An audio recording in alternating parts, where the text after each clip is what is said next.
My name is Doug Young. I'm an application engineer. I like this topic. I have lots of questions when I do tech support. Seems like a lot of our customers are trying to do exactly this. In fact, we have a class coming up on this October 25th. I'm going to use the terms computer-aided engineering, sometimes finite element analysis, virtual testing, that sort of thing. Use those terms sort of interchangeably.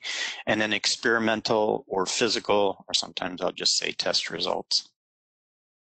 Our agenda today is, first of all, to introduce ourselves. A lot of this starts with virtual strain gauges, how to create them. I'll do a live demo and show you a little bit of that and give you a flavor of how the nCode tools work. And then some correlation techniques. Once we have confidence in our finite element models and CAE tools, we can use them. An extension or a good use case of virtual strain gauges is to do loads reconstruction, often the best way to determine active loads on the geometries we're trying to study. I also want to talk about ways to compare vibration or dynamic structural results, both a qualitative comparison. I'll animate mode shapes from experimental modal analysis as well as FE analysis. And then a more quantitative comparison technique called the Modal Assurance Criterion. And then we'll conclude with a summary and a chance to ask some questions. I do want to encourage you to ask questions along the way. One of my colleagues is monitoring the chat panel. And you, as Shannon mentioned, you'll have a chance to get the slides. So there's a couple slides in here. They're sort of like placeholders. I'll follow them with a live demo, and I'm hoping the slide will remind you of what I showed you live.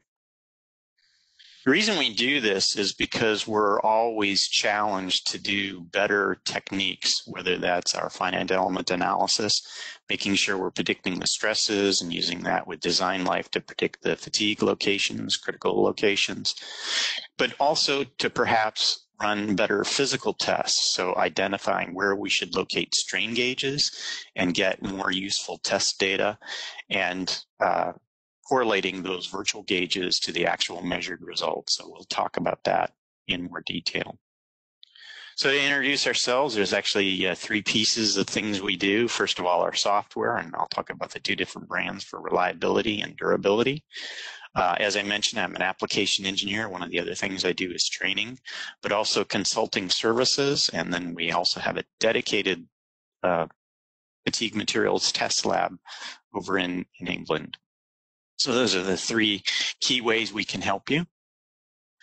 I want to dwell into a little bit the details of the reliability tools, ReliaSoft, such as Wibble++, where you can do life data analysis and accelerated testing to generate the statistical information, perhaps to do warranty analyses.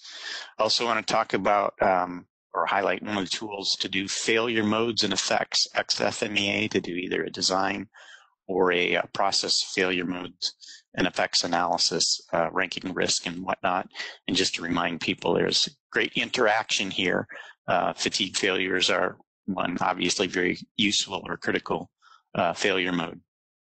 And then on the right side of this page, we have the durability tools, the nCode tools, such as Design Life, GlyphWorks, and VibeSys. But we also have enterprise tools, kind of server-based tools like Akira and automation. As I mentioned, I'm going to kind of focus on the durability side today. So I'm going to do some demonstrations in Design Life, but we also snag some tools from VibeSys, so you might recognize some of those. And again, this is our challenge. We've got CAE results, typically finite element analysis stresses. We want to compare these to the observed or the physical test results.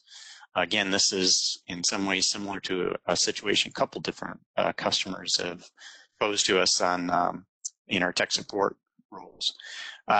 They have components. They have identified areas they want to improve the durability. They've got a new design. They specified the locations they want to instrument and then need techniques to compare those results. And then once they have the confidence in that, they use those to determine loads, such as for further component testing before they get the full up vehicle ready to test. So again, this starts with the thing we call virtual strain gauges, and then I'll also show, after creating those, some techniques to compare the results. This is a little bit different use than people may be used to. A lot of times they would try to put instrumentation in the hot spots so that they could accurately predict the fatigue life. But oftentimes those hot spots are very sharp, very steep stress gradients.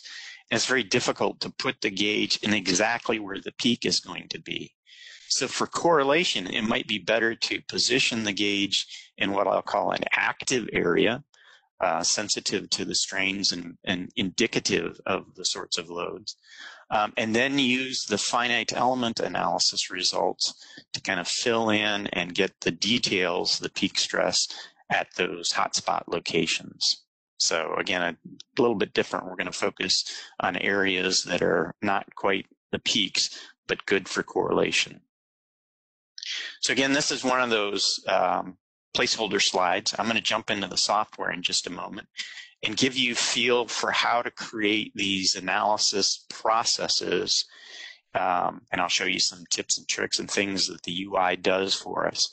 But we're going to compare virtual strains with measured strains at particular locations. So you see this workflow where I've got input from the FE model, the actual loading conditions, and then we instrumented a gauge at a particular location, and now we're comparing the results of that test. So let me jump into the software, and again, part of this is to give you a flavor for how the UI works. Now, I already started it up, and when I started nCode, it prompts me for a working directory. You see that over here on the left side, they call the available data window. And it immediately sorts the files that it recognizes, such as finite element analysis model results and time series data, and sorts those, puts those in the file folders to help me keep track of that. By the way, I've also loaded a process flow, but I'm going to complete this one and, again, give you a flavor for what the process is like. We'll build the flow on this area in the middle we call the workspace. We're going to do this by creating, using this graphical interface, this workflow using these building blocks, or what we call glyphs. And note that the UI is organized. Over here on the right side, you see the palette of tools of these glyphs that will let us build this process. And the palette of tools is organized sequentially the way we would go through the process, starting with inputting some data. And I'm going to skip that for a moment, but you see the finite element input glyph. Again, I'm going to show you something nifty about that in just a moment. Then we start with input. We go on to some function or maybe some digital signal processing tools. We're going to go to the solvers, such as this virtual strain gauge. And I've already dragged this onto the workspace. So we grab them, left mouse click and drag, and drop them on the workspace. Progressing through that, I might want to display, and I'm going to do that. I'm going to make an XY display or a graph to compare these results, and then maybe eventually output. The other nifty thing the UI does for me is it helps me a lot. If I drag in one of these data sets onto the workspace, it immediately notices, oh, that's a finite element analysis result. I'll just go get the finite element input glyph for Doug. I want to display that. I want to enlarge it just a little bit. I'm going to use the typical Windows function to enlarge this glyph. I'm going to dynamically rotate, manipulate this around. And again, this is very similar to the situation somebody described to me on tech support. Got this component that got loads on it, representing track loads or road loads. I'll attach those in a moment. But in the meantime, I'm going to add a virtual strain gauge, and we agreed on the location. We're going to put that on a particular element. The element is, I'll specify the ID, 2374. And we're going to orient that along the x-axis. And so I can just use this xy vector. So I'll say OK. And you see it added this gauge. Close this. By the way, we can support multiple types of gauges, such as rosettes, rectangular gauges. I kept it simple and just added a uniaxial gauge. Bear with me while I go into properties and display parameters, and I simply want to enlarge the size of that symbol for the strain gauge. We'll make it 10 times bigger. And so you can see that it is oriented along the x-axis, and you can see approximately where it is positioned. All right. We close this. As I mentioned, for this workflow, we had loads measured on a track that we multiply our FE unit loads, something like this. There's actually 6 channels of data, the forces in the X, Y, Z directions, and moments about the X, Y, and Z axes, right? So I multiply these by the FE unit loads. This is the beginnings of this workflow. We connect these, and the data flows from the left to the right in what we call pipes. And notice that these pads where we connect the pipes have help on them to, not only are they color-coded, but tooltips to explain what sort of data is going to be flowing through this pipe. So I'll simply connect the output from my finite element analysis, including my virtual strain gauge, and the time series output, which multiplies by these loads. And then we're going to make an XY display of that. By the way, notice this toolbar changes based on which of these glyphs or building blocks you're highlighting at the moment. I display just 2 items. So again, we identified this location we said was representative of the loads. That's where we put our strain gauge. And then we went out and ran on the track and gathered this data. And so in order to compare, I want to compare these side by side. So I'm going to pipe these results, these measured results, into the same XY display. So I've created this process flow. And again, I can save this file with the process flow. And next time I'm going to do a similar finite element analysis, I'll use the same, reuse this workflow. I'm going to run the workflow, and the comparison of these loads on this model and that virtual strain gauge are shown in the top, and the actual measures results are shown in the bottom. And just by comparing the results, I see the peaks are happening about the same time. The periods where things are low response, such as out here near the end where the virtual model is perfect and so it's absolutely quiet, whereas the physical model maybe has some engine noise or other things that are causing a little bit of a response here. So this is one way to compare the results. It might be better to overlay these 2 signals together, and then I'll zoom in just a little bit, a little bit more, and you can see again my virtual results in red and my actual measured results in blue. And that looks pretty good to me. Zoom back out. Another way to display this is a thing called the cross plot, where if everything was absolutely perfect, then it would be a pure diagonal line. But you can see this is roughly along this 45-degree diagonal line. So very good correlation in this situation. Okay, let me jump back into PowerPoint. So again, I've demonstrated how I quickly built and how the UI helped me quickly build this workflow. Okay, again, like the situation on tech support, another use is loads reconstruction. So now that we have confidence in our finite element model and our test methods, we're going to move on to this next step. And this one is probably familiar to everyone. We take these in-service loads, we pipe those to our FE model, we get our stress strain histories. We can invert this process instead to take those unit loads, our virtual strain gauges, and then work backwards to determine the in-service load history. And in fact, that's a situation we'll demonstrate in just a moment. And again, you have your FE input, your virtual strain gauge, your measured strain histories as inputs to this load reconstruction glyph. And then we get outputs, and these are the calculated or reconstructed loads. This relies on proper selection of the strain gauge location. So again, we want to find those active or representative areas.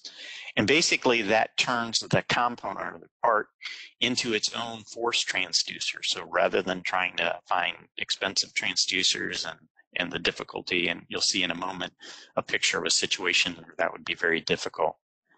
So again, to identify those good locations, the virtual strain gauge uses this strain gauge sensitivity matrix to help us identify the key locations, and then uses that same sensitivity matrix to do the loads reconstruction. So here's a perfect example of a situation we want to do that. It would be very difficult, if not impossible, to try to simulate using a kinematics model or something the loads from the soil on these parts. So by instrumenting with carefully chosen gauge locations, we basically turned these parts into their own force transducers. So this is, again, the placeholder slide, so I'm going to jump into the software and go through a quick demonstration of that.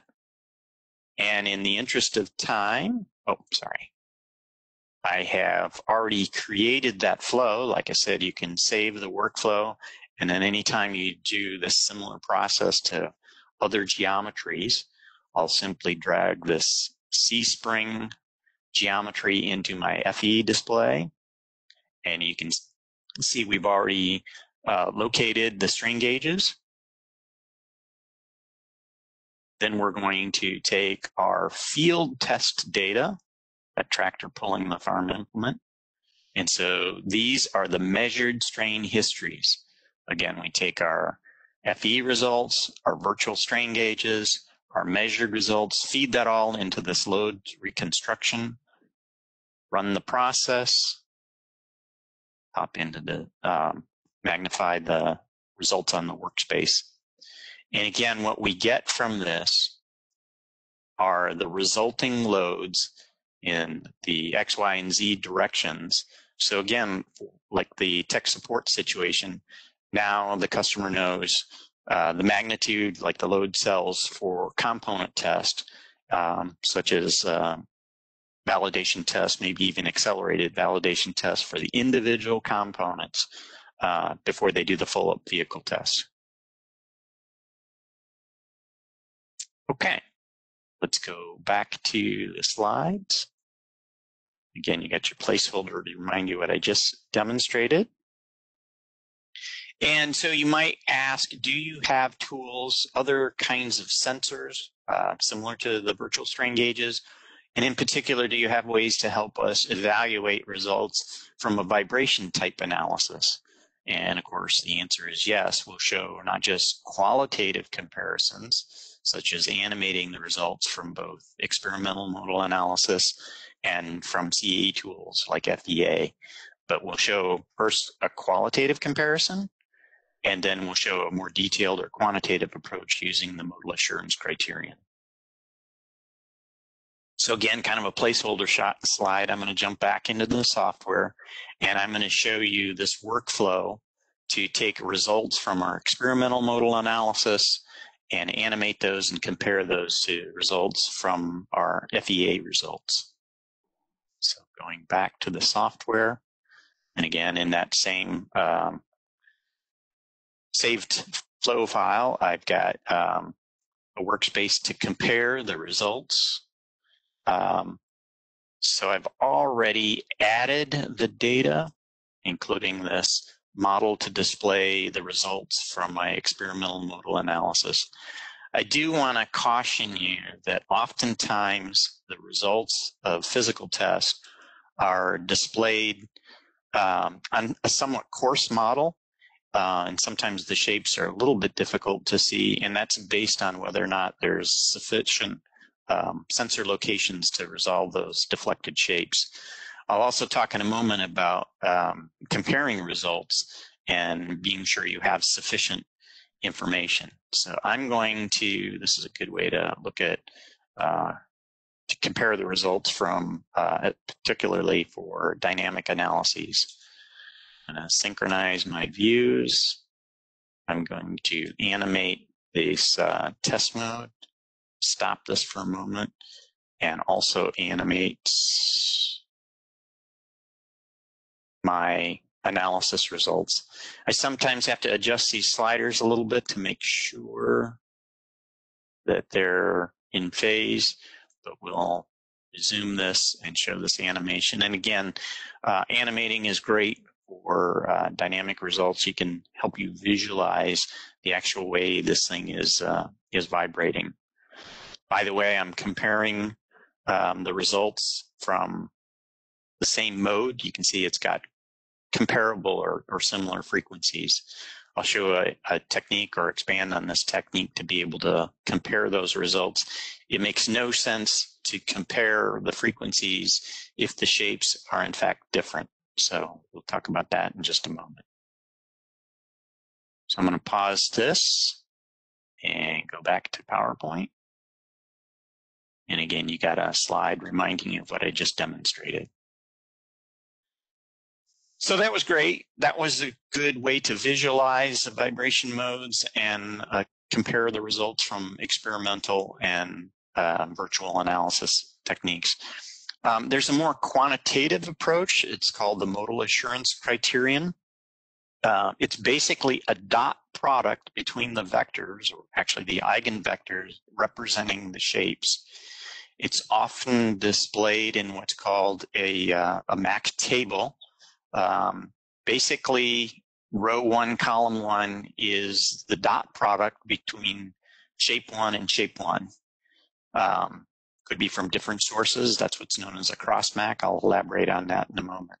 Hopefully you all remember from calculus that the dot product between parallel vectors is 1, and the dot product from orthogonal vectors is 0.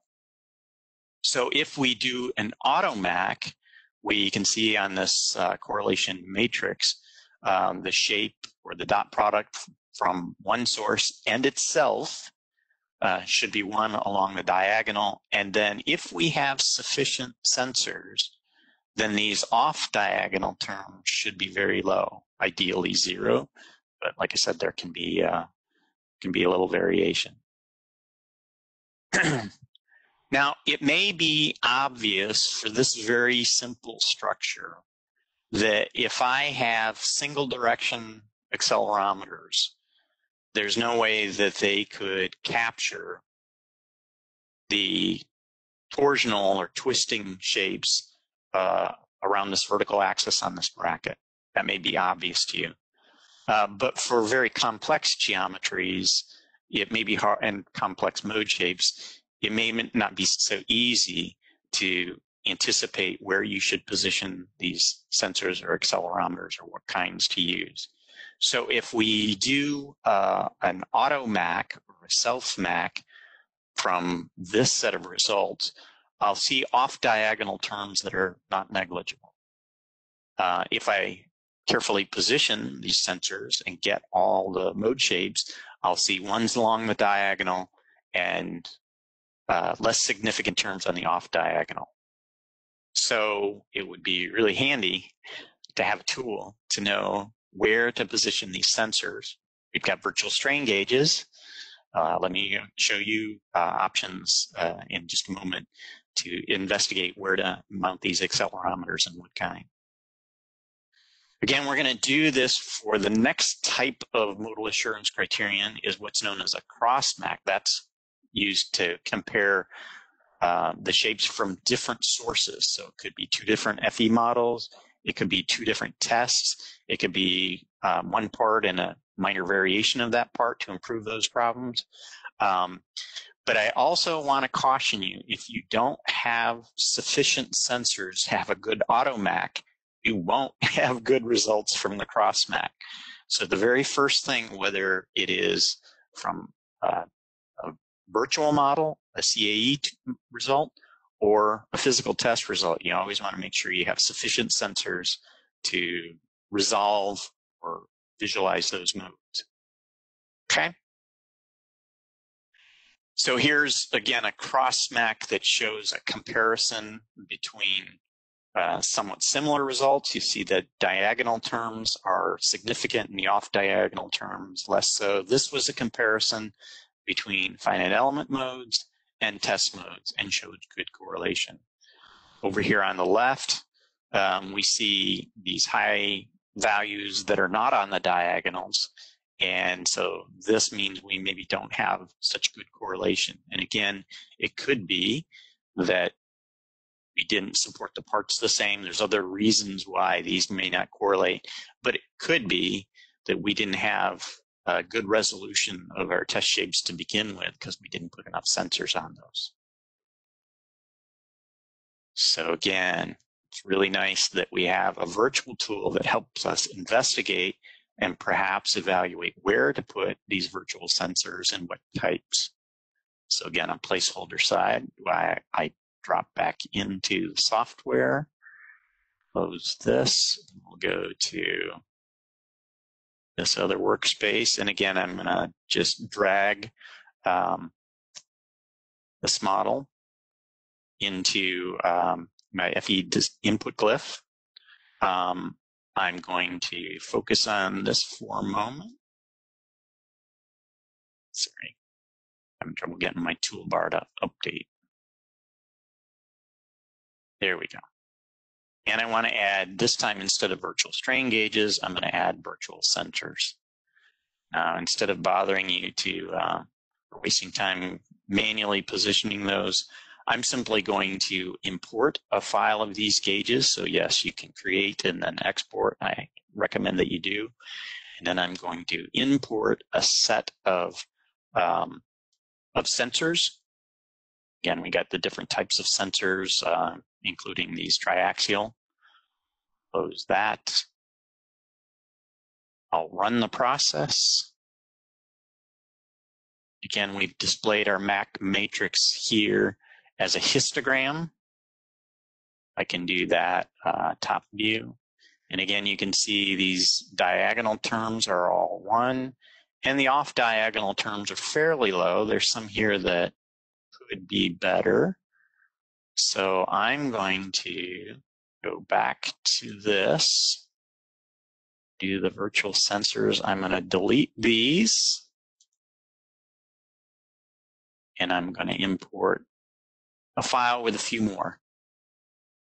So now I got a few more of these sensors.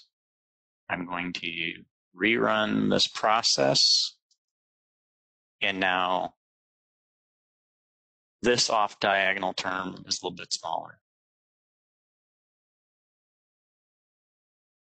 Okay, let's go back to the PowerPoint slides. So again, your placeholder to remind you what I just did live. So again, these virtual sensors, very much like virtual strain gauges, they capture displacement or acceleration instead of strain. So to summarize, I've shown using virtual strain gauges, showed you how to create them, and sensors. Those will help us identify key locations to instrument. That'll help us run much better tests, and especially since physical tests take time and cost money, we want to run the best test and have good results for comparison.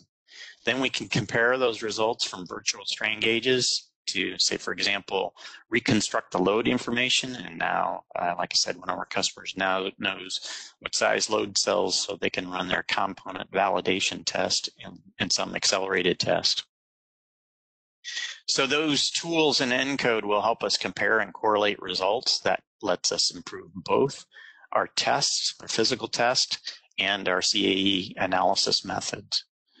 So these virtual strain gauges and sensors and the other techniques I've shown today improve our methods and our confidence in those CAE prediction methods.